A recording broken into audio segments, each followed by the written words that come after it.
There exists in the fabric of human consciousness a remarkable phenomenon where certain words, when spoken with specific intention and under particular conditions, transcend their ordinary linguistic function to become something far more potent. These are not mere affirmations or positive statements, but what we might properly call conscious decrees, verbal expressions that carry the power to fundamentally alter our experience of reality when deployed at critical junctures. The understanding of this power represents one of the most overlooked yet potentially transformative aspects of human psychological and spiritual development. Most people navigate their lives unaware that they possess this innate capacity to shift their existential trajectory through the conscious application of precisely formulated declarations.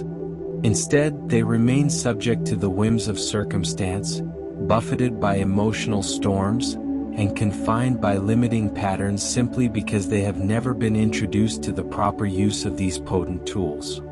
The modern world has largely forgotten what ancient traditions across cultures understood intimately, that the spoken word carries creative power. From the Vedic traditions of India with their emphasis on the vibrational quality of Sanskrit mantras to the Judeo-Christian concept of divine fiat, let there be light. From indigenous shamanic practices to the mystical traditions of Sufism, we find consistent recognition that certain words, when uttered with purity of intention and full presence, can effect real change in both the inner and outer worlds. Contemporary neuroscience is beginning to catch up with these ancient wisdoms, demonstrating through studies of neuroplasticity and heart-brain coherence that focused verbal intention can literally rewire neural pathways and shift physiological states. Yet despite this converging evidence from both ancient wisdom and modern science, most people continue to use language haphazardly, unaware that their casual speech patterns may be reinforcing the very limitations they wish to transcend. A true conscious decree differs fundamentally from ordinary positive affirmations in several critical aspects. While affirmations often involve the mechanical repetition of desired phrases, decrees require complete alignment between word, emotion, intention, and bodily state. The effectiveness of a decree resides not primarily in the words themselves, but in the quality of presence and conviction with which they are spoken. When you issue a genuine decree, you are essentially declaring a new reality into existence, not as a request or hope, but as an expression of conscious will aligned with your deepest purpose. This requires that you first become internally the truth you wish to declare externally. The decree then serves as the bridge through which this inner truth manifests in concrete experience. Many make the mistake of treating decrees as magic wands, expecting that mere word repetition will produce changes without the necessary inner work. This approach ignores the fundamental energetic mechanics. A decree without full awareness remains an empty echo reverberating in emptiness. Genuine activation occurs only when body, emotion, and intention harmonize perfectly. The first decree, "I choose to be present now," contains a depth that few completely appreciate. Its true potency reveals itself when anxiety takes control, when your mind races uncontrollably toward catastrophic futures, and your body begins reacting as if these imaginary scenarios represented real dangers. Neuroscience shows us that in these moments the brain's amygdala, our primary threat detection center, enters a state of hyperactivity. This decree functions as an emergency brake that interrupts the mental spiral and brings you back to the only place where genuine action is possible, the present moment. Effective practice involves much more than mere word repetition. It requires that you first become aware of the mental escape, then bring deliberate attention to immediate bodily sensations, and then pronounce the decree with the total conviction of someone reclaiming sovereignty over their own attention. Deep breathing serves as the physiological anchor, while the verbal declaration establishes clear intention. The most accurate metaphor is pulling the emergency brake of a high-speed train. You don't stop instantly, but you initiate a deliberate process of regaining control. Each time you effectively use this decree, you strengthen your capacity for emotional regulation and expand your inner space of freedom. The second decree, "Nothing external decides my worth," emerges as an inner cry of liberation that cuts through layers of social conditioning that teach us to seek external validation. Use it when criticism, rejection, or failures threaten to compromise your sense of essential identity. It is precisely in the moments when you most doubt your own value that this decree reveals its vital importance. The common pattern is to allow others' opinions and external results to dictate your vibrational frequency, as if each judgment represented an invisible thread pulling your energy downward. This decree cuts all these threads simultaneously, reminding you that your fundamental worth remains non-negotiable because it emanates from your intrinsic essence, not from passing achievements or temporary approvals.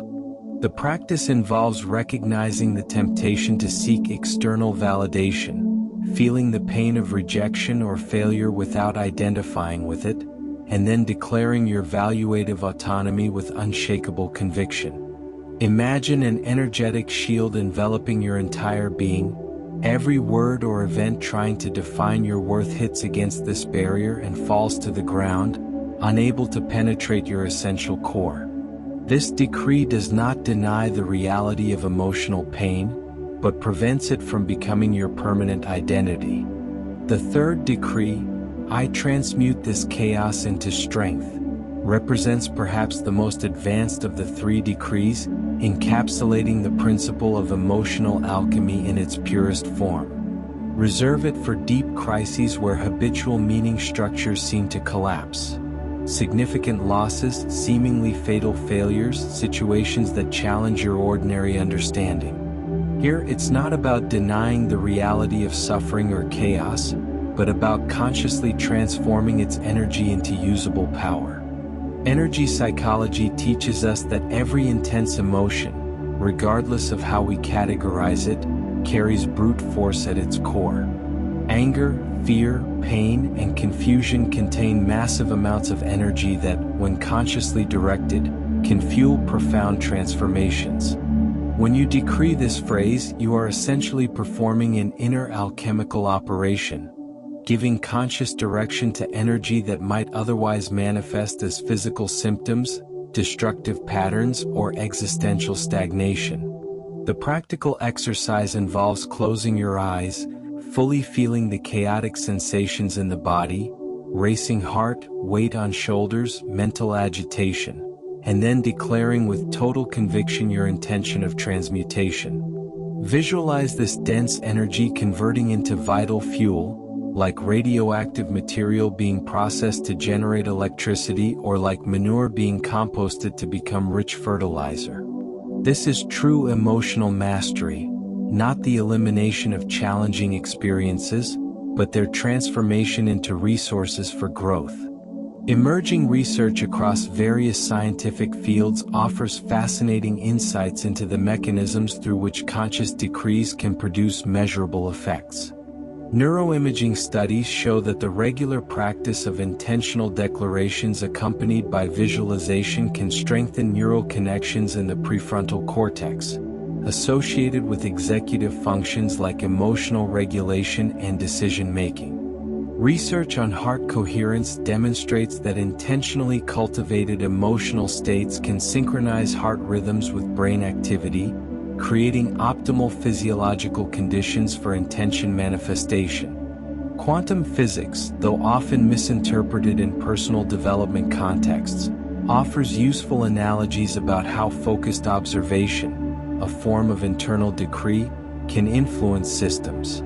Psychoneuroimmunology reveals intriguing connections between mental states, verbal expression, and immune function, suggesting that the words we choose to speak with conviction can influence not only our psychological experience but also our physiological well-being. True mastery in using conscious decrees arises not through occasional application but through consistent integration into your life structure.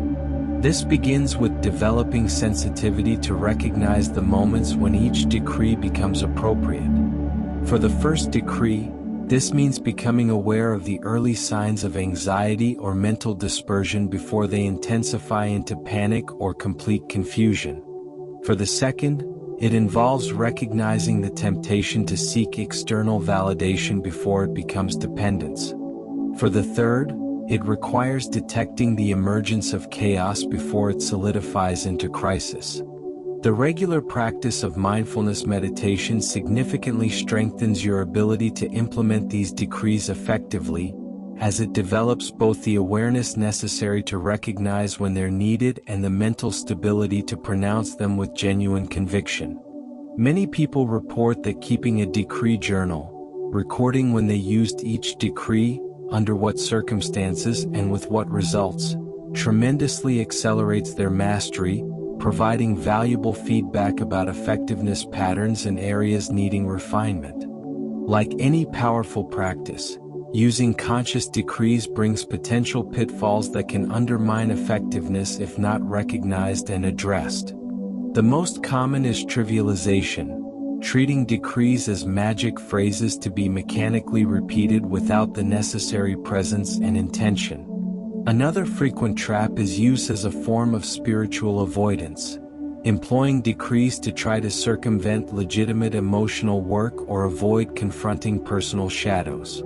Decrees work best when integrated into a broader practice of self-knowledge and development, not as substitutes for it. Many also fall into the trap of immediatism, expecting instant results without recognizing that decrees often work gradual transformations at the deepest levels of being. Patience and persistence are essential.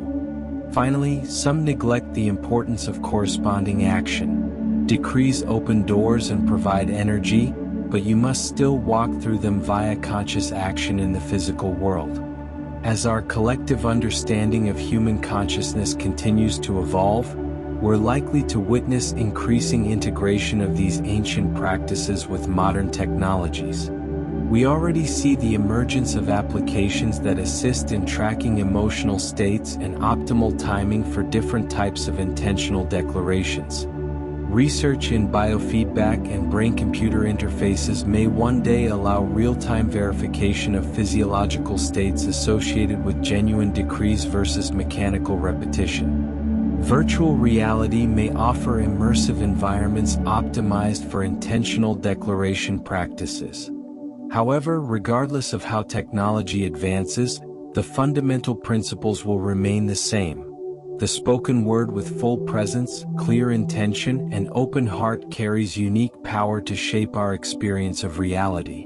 The 3 decrees presented here represent timeless tools that, when mastered, confer transformative capabilities that remain relevant regardless of external changes. Theory, however comprehensive, remains sterile without practical application.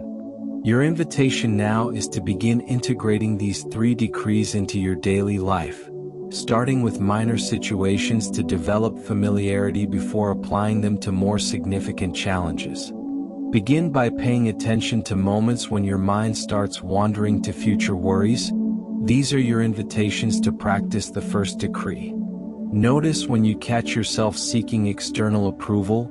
These are opportunities for the second. Recognize when chaos begins emerging in your emotions. These are calls for the third.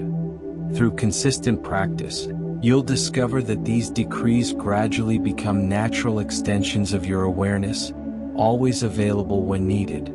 And as your proficiency grows, you may begin experimenting with personalized variations that resonate more deeply with your unique experience. True mastery emerges not from perfect use from the beginning, but from willingness to start where you are with the resources you possess, trusting that each conscious application, no matter how initially awkward, contributes to your cumulative growth toward the freedom and fullness that are your birthright.